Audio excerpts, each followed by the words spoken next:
దేవునికి మహిమ కలుగును గాక. ప్రియమైన సహోదరులారా, రండి దేవుని వాక్యాన్ని మనం ధ్యానం చేసుకుందాం. 2వ రాజుల గ్రంథము 2వ అధ్యాయము 19వ వాక్యం నుంచి మనం ధ్యానం చేద్దాం. అంతటా ఆ పట్టణపు వారు ఆ పట్టణంలో ఉన్న చోటు రమ్యమైనదని మా ఏలిన వాడవని నీకు కనబడుచున్నది, కానీ నీళ్లు మంచివి కావు, అందుచేత భూమియు నిస్సారమై ఉన్నదని ఎలీషాతో అనగా,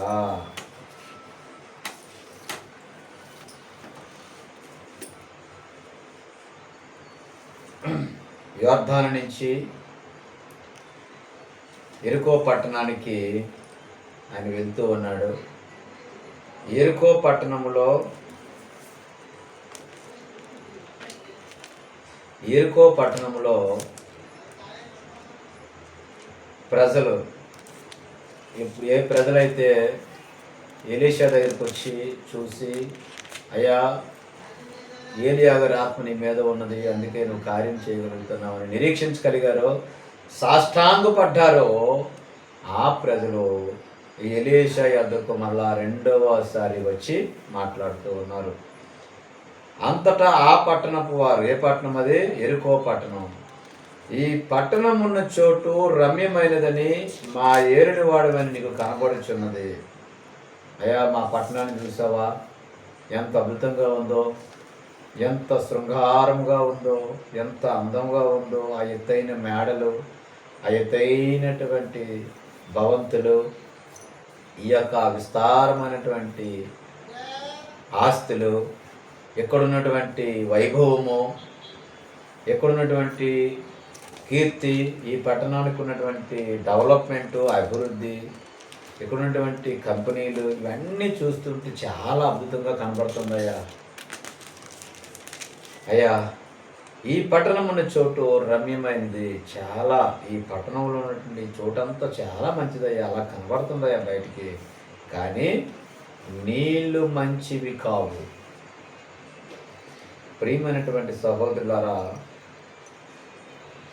నీళ్లు మంచివి కావు అని ఈ మాట చెప్పింది ఎలీషా గారి దగ్గరకు ఆ ఎరికో పట్టణ ప్రజలు వచ్చి మాట్లాడుతూ ఉన్నారు.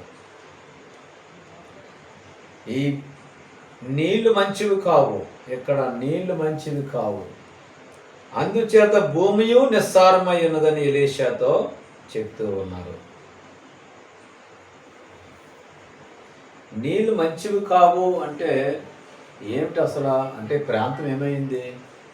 యెహోషువ టైంలో ఎరుకోని నేలమట్టం చేశాడు కదా. ఎరుకోని ఎవరైతే కడతారో వాళ్ళ పెద్ద జ్యేష్ఠ కుమారుడు చనిపోతాడు, తలుపులు ఎత్తినప్పుడు కనిష్ఠ కుమారుడు చనిపోతాడని చెప్పాడు కదా. ఆ ఎరుకో పట్టణం శపించబడింది కదా. ఆ శపించబడినటువంటి ప్రాంతానికి ఎలీషా గారు నివసించడానికి వచ్చినప్పుడు, ఎలీషా గారు ఆ పట్టణంలో ఉన్నాడని సంగతి విని, ఆయన బాగు చేస్తాడని సంగతి విని, అక్కడ ఉన్నటువంటి ప్రజలు వెళ్తారు. వెళ్ళి అంటారు, అయ్యా, ఇక్కడ నేల మంచిదే, ఇక్కడ ఈ చోటు మంచిదే, డెవలప్మెంట్ బాగుంది, అన్నీ బాగున్నాయి, కానీ ఇక్కడ నీళ్లు మంచివి కాదు అని చెప్తూ ఉన్నారు. ఈ ప్రాంత ప్రజలు ఒక ఉన్నతమైన స్థానంలో ఉన్నారయ్యా. మా ప్రాంత ప్రజలు ఎమ్మెల్యేలు ఉన్నారు, అధికారులు ఉన్నారు, ఆర్మీ ఆఫీసర్లు ఉన్నారు, రైల్వే ఆఫీసర్లు ఉన్నారు, అన్ని డిపార్ట్మెంట్ల వాళ్ళు ఉన్నారయ్యా. కానీ వాళ్ళకి మనస్సులు బాగోలేవయ్యా, వాళ్ళ మనసులు బాగోలేవు. వాళ్ళు కుట్రలతో ఉన్నారు, వాళ్ళు కుతంత్రాలతో ఉన్నారు. అయ్యా, మా యవనస్తులు ఉన్నారంటే వాళ్ళు పాపముతో నిండిపోతున్నారయ్యా. మరి మా ప్రాంతాలను బాగు చేయడానికి రావా అని ఒక వ్యక్తిని, ఒక దైవజనుడును ఆ గ్రామస్తులు, ఆ పట్టణస్తులు పిలుచుకుంటూ ఉన్నారు. రావాల్సిన చోటికే వచ్చారు ఆ ప్రాంత ప్రజలు. ఏ ప్రాంతంలోనైతే అటువంటి సమస్యలు ఉన్నాయో, ఏ ప్రాంతంలోనైతే ప్రజలు ఈ బెట్టింగ్ యాప్లకు పాడైపోతూ ఉన్నారు, బెట్టింగ్ యాప్ల్లో నానా రకాలుగా కిస్తీలకు తెచ్చి డబ్బులు పెట్టి అప్పుల పాలైపోయి తల్లిదండ్రులకు చెప్పలేక ఆత్మహత్యలు కూడా చేసుకుని వెళ్ళిపోతూ ఉన్నారు. కారణం ఏమిటంటే వాళ్ళ మనసులు పాడైపోయినాయి. మనుషులు మంచి వాళ్ళే, ఆ ప్రాంత ప్రజలు చాలా ఆరోగ్యంగా ఉన్నారు, కానీ వాళ్ళ హృదయాలు పాడైపోయాయ్యా. చూడండి, చాలా అద్భుతమైనటువంటి మాట. వాళ్ళ హృదయాలు పాడైపోయేవి, వాళ్ళ మనసులు పాడైపోయేవి, దురాలోచనలు కలుగుతూ ఉన్నాయి, వాళ్ళ పాపంలో పండుపడుతూ ఉన్నారు, వాళ్ళ జీవితం ముందుకు సాగటం లేదు, యవన కాలంలో చేయకుండా కార్యాలు చేస్తూ ఉన్నారు, సత్యదేవుణ్ణి ఆరాధించటం లేదు, లోకం వైపు పాపం వైపు పాదాలు పరుగులెడుతూ ఉన్నాయి, దొంగతనాలు, వ్యభిచారాలు, మోసాలు, అబద్ధీకులు, డిసోబీడియంట్ వెళ్తూ ఉన్నారయ్యా. మరి ఇటువంటి ప్రాంతానికి తమరు వచ్చి తమరు వాక్యాన్ని ప్రకటించరా? ఇటువంటి ప్రాంతానికి మీరు తమరు రండి, జీవము గల దేవుని మాటలు మా గ్రామంలో ప్రకటించండి అని ఆ ప్రాంతపు ప్రజలు కోరుతూ ఉన్నారు. ఇది ఎక్కడైనా జరిగిందా ఇటువంటి కార్యక్రమం? ఈరోజు ప్రాంతాలకు వెళ్తూ ఉంటే, ఇవాళ సువార్తలకు వెళుతూ ఉంటే అక్కడ ఉన్నటువంటి ప్రజలు, అయ్యా మా గ్రామం రావద్దు మీరు అని బోర్డులు పెడుతూ ఉన్నారు, హోర్డింగ్ బోర్డులు పెడుతూ ఉన్నారు, బోర్డులు పెడుతూ వాళ్ళు చెబుతూ ఉన్నారయ్యా, ఇదిగో మా గ్రామానికి మీరు రావద్దు, వస్తే కొడతామంటూ ఉన్నారు. కానీ ఎక్కడున్నటువంటి ప్రజలు, ఎక్కడున్నటువంటి ఆ మనుషులు, ఎక్కడున్నటువంటి నాయకులు అంటూ ఉన్నారు కదా, అయ్యా మా గ్రామానికి రండి అయ్యా, మా గ్రామం పాడైపోయింది, మా గ్రామంలో నీళ్లు పాడైపోయినాయ్యా, మా గ్రామంలో యవనస్తులు పాడైపోయారయ్యా, మా గ్రామంలో వృద్ధులు పాడైపోయారయ్యా, మా గ్రామంలో చంటి పిల్లలు కూడా పాడైపోయారయ్యా. చూసారా?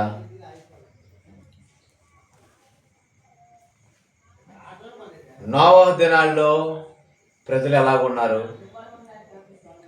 వాళ్ళ యొక్క వైపరీత్యం దేవుని దృష్టికి విరోధముగా వెళ్ళిపోయింది కదా, భరించలేనటువంటి స్థితిలోకి వెళ్ళిపోయింది. నోవహు దినాల్లో ప్రజలు ఎలాగున్నారు? లోతు దినాల్లో అయితే మరింత దారుణంగా ఉన్నారయ్యా. వాళ్ళు వచ్చిన వాళ్ళు మా యొక్క ఆతిథ్యం తీసుకోవడానికి రైతులు వచ్చారయ్యా, వాళ్ళ మగోళ్ళయ్యా, వాళ్ళ దేవదూతలయ్యా, దేవుని ప్రజలయ్యా అంటే, లేదు లేదు మేము వాళ్ళతోనే వ్యభిచారం చేస్తాము, వాళ్ళనే కూడుతామని ఎంత తుచ్చమైన లుచ్చమైన ఆలోచనలకు చంటి బిడ్డలు మొదలుకొని బాలుల వృద్ధుల వరకు అంటున్నారయ్యా. అంటే వాళ్ళ మనసులో పాడవలేదా? వాళ్ళ హృదయాలు పాడవలేదా? వాళ్ళ జీవితాలు మరి బాగుపడతాయా తర్వాత? అందుచేతనే ప్రియమైన సహోదరుడా, ఎంత అద్భుతమైన మాట! నాకు ఈ సంవత్సరం నచ్చిన మాట, మా గ్రామానికి రండి, మాకు దేవుని మాటలు అందించండి అని బోర్డులు పెడితే ఎంత బాగుండు. మా గ్రామానికి మీరు రావద్దు, మత ప్రచారం అంటున్నారే, కానీ జీవం కలిగిన దేవుని మాటలు వాళ్ళ హృదయాల్లోకి వస్తే వాళ్ళు వెలిగించబడతారు అన్న సంగతి వాళ్ళకి తెలియటం లేదు. ఇదిగో ఈ పట్టణపు ప్రాంత ప్రజలు అంటూ ఉన్నారయ్యా, ఈ పట్టణం ఉన్న చోటు రమ్యమైనది, ఈ పట్టణం ఉన్న చోటు రమ్యమైనది, కానీ నీళ్లు మంచివి కావు. ఇక్కడ ప్రజలు మంచి వాళ్ళు కాదయ్యా, దుర్మార్గంగా ఉన్నారయ్యా. రోజు దినాల్లో ప్రజలు మంచి వాళ్ళు కాదు కాబట్టి సొదొమ గొమొర్రా నాశనం అయిపోయింది ఆ రోజు. అక్కడ ఎవడైనా ఉన్నాడా మాట అడిగేవాడు? నోవహు దినాల్లో ప్రజలు మంచివారు కాదు కాబట్టి యావత్తు లోకము కూడా నాశనం చేసేసాడు దేవుడు. ఎంత ప్రకటించాడో సువార్తని, ఎంత ప్రకటించాడో నోవహు, ఎంత ప్రకటించాడో లోతు. రాత్రి అంతా ప్రకటించాడు, 120 సంవత్సరాలు ప్రకటించాడు నోవహు. ఒక్కరు మారు మనసు పొందలేదే. ఈరోజు ప్రియమైన సహోదరుడా, మీ గ్రామానికి సువార్త వస్తే అడ్డుకోవద్దు. మీ గ్రామానికి, మీ ఇంటికి దైవజనుడు వచ్చి దేవుని మాటలు చెబితే వద్దు అనవద్దు. ఎందుకంటే దేవుని చేత అభిషేకం పొంది దేవుని మాటలు వాళ్ళ జీవితంలో వాళ్ళు అనుకుంటున్నారు, లోకం అనుకుంటున్నారు, అనిజనం అనుకుంటుంది, వీళ్ళకి పని పాటలాగా వెళ్తున్నారు అనుకుంటున్నారు. కాదు, వాళ్ళు నశించిపోతున్న వారిని రక్షించడానికి వెళ్తూ ఉన్నారని సంగతి మర్చిపోతూ ఉన్నారు. కాబట్టి వాళ్ళు సరైనటువంటి మనిషి దగ్గరికి వెళ్ళారు, సరైనటువంటి సేవకుడి దగ్గరికి వెళ్ళారు, సరైనటువంటి నిర్ణయం తీసుకున్నారు. అది గ్రామ పెద్దల నిర్ణయం. అటువంటి గ్రామ పెద్దలు ఈరోజు పంచాయతీల్లో ఉన్నారా? ఈరోజు చంటి బిడ్డలు మొదలుకొని వృద్ధుల వరకు ప్రతి ఒక్కరు కూడా యాంటీ క్రైస్ట్ దేవునికి విరోధంగానే పరిగెడుతూ ఉన్నాడు. కాబట్టి కానీ అది నాశనానికి మాత్రమే, అది ఆశీర్వాదం కాదు. అది దేవుని మాట వింటే నీకు ఆశీర్వాదం. దేవుని మాట నీ జీవితంలో నిలిచి ఉంటే నువ్వు తాగుడు మాంతావు, వ్యభిచార మాంతావు, దొంగతనాలు మాంతావు, నువ్వు నరహత్య మాంతావు, గోండాగిరి మాంతావు, బెట్టింగ్ ల్యాబ్లు మాంతావు, ఆత్మహత్యలు మాంతావు, బలాత్కారం మాంతావు, బలవంతం చేయడం మాంతావు. నీ జీవితంలో సమస్తం కూడా విడిచిపెట్టబడతావు. సౌమ్యుడుగా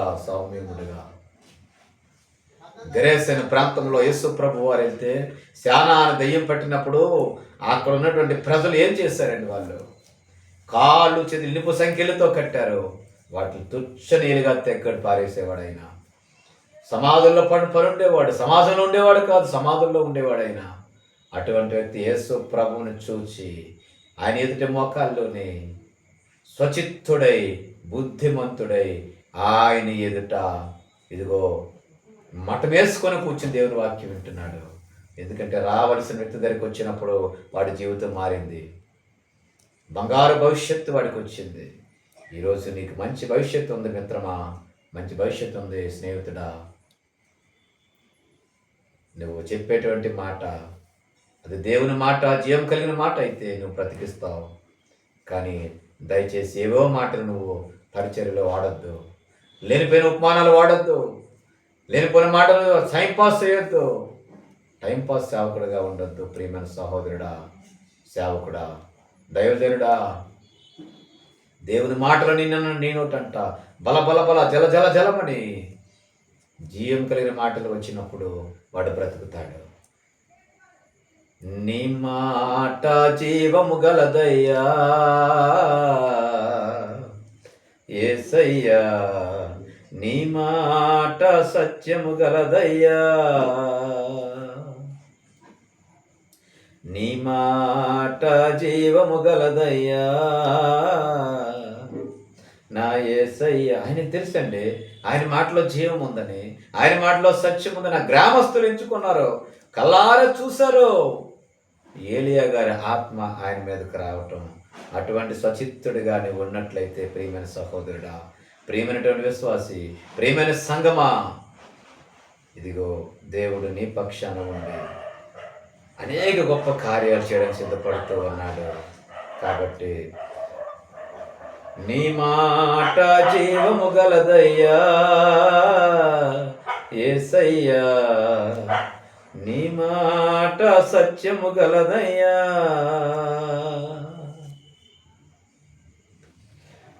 నీ మాట నశించుచున్న బంధించబడిన వారిని విడిపించును నీ మాట,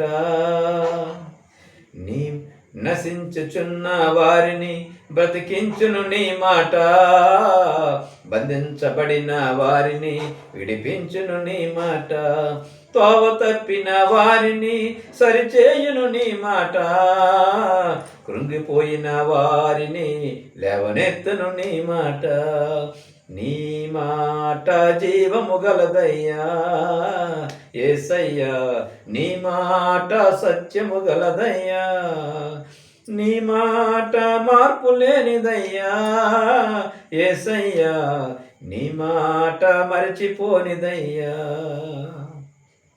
సింహాల బోనుల నుండి విడిపించును నీ మాట, అగ్నిగుండముల నుండి రక్షించును నీ మాట, సింహాల బోనుల నుండి విడిపించును నీ మాట, అగ్నిగుండముల నుండి రక్షించును నీ మాట, మారా బ్రతుకును కూడా మధురం చేయును నీ మాట, ఆరిపోయిన బ్రతుకును వెలిగించును నీ మాట. ఏది మారినా నీ మాట మారదయ్యా ఏది ఆగినా నీ మాట జరుగునయ్యా, నీ మాట జీవము గలదయ్యా, యేసయ్యా నీ మాట సత్యము గలదయ్యా. కాబట్టి ప్రియమైనటువంటి సహోదరుడా, సహోదరి, ఆయన మాటలో జీవం ఉన్నదని వాళ్ళు గమనించారు. దైవజనుడి దగ్గరికి వెళ్ళారు, పిలిచినప్పుడు ఆయన ఏం చేశాడో చూద్దాము. మా గ్రామానికి రండి, సువార్త ప్రకటించండి, మా గ్రామానికి రండి, మా గృహం మీద వాక్యం ప్రకటించండి, జీవికలను మాటలు ప్రకటించండి. గ్రామస్తులు ఎన్నుకున్నారండి. అప్పుడు ఆయన అంటూ ఉన్నాడు కదా, కొత్త పాత్రలో ఉప్పు వేసి నా యొద్దకు తీసుకుని రండి వారితో చెప్పినప్పుడు వారు దాన్ని తీసుకుని రాగా అతడు ఆ నీటి ఓట వద్దకు పోయి అందులో ఉప్పు వేసి, యెహోవా సెలవిచ్చినది అనగా ఈ నీటిని నేను బాగు చేసి ఉన్నాను కనుక దీని వలన మరణము కలగకపోవును, భూమి నిస్సారముగా ఉండదు. ఆయన కొత్త పాత్రలో ఉప్పు తెమ్మన్నాడు. నా యొద్దకు తీసుకుని రండి, ఇదిగో ఆ కొత్త పాత్ర నువ్వే. ఏమయ్యా ఆ మనుషుల దగ్గరికి వెళ్దాం పదండి, మీరే తీసుకెళ్తున్నారు పదండి, వస్తాను, వాళ్ళ మధ్యలో మీటింగ్ పెడతాను, వాళ్ళ మధ్యలోనే వాక్యం చెప్తాను, వాళ్ళ మధ్యలోనే దేవుని పాటలు పాడతాను, వాళ్ళ మధ్యలోనే దేవుడు అద్భుతాలు చేస్తాడు ఈరోజు. కాబట్టి అక్కడ కొత్త పాత్ర నువ్వే. ఉప్పు దేవుని వాక్యానికి సాదృశ్యము. ఆ ఉప్పు తీసుకొని వీళ్ళు నోటి చెడిపోయిన నీటి ఓట యొద్దకు పోయి అందులో వేస్తాను అన్నాడు. ఆ చెడిపోయిన నీటి ఓట వద్దకు వెళ్ళి ఉప్పు వేస్తే ఆ నీళ్ళు మంచిగా మారిపోయి మరణము లేకపోయింది. ఆ నీరు ప్రవహించే ప్రాంతం అంతా కూడా నిస్సారము లేక సారము కలిగి బహు నూరింతలుగా పంటలు పండినాయి.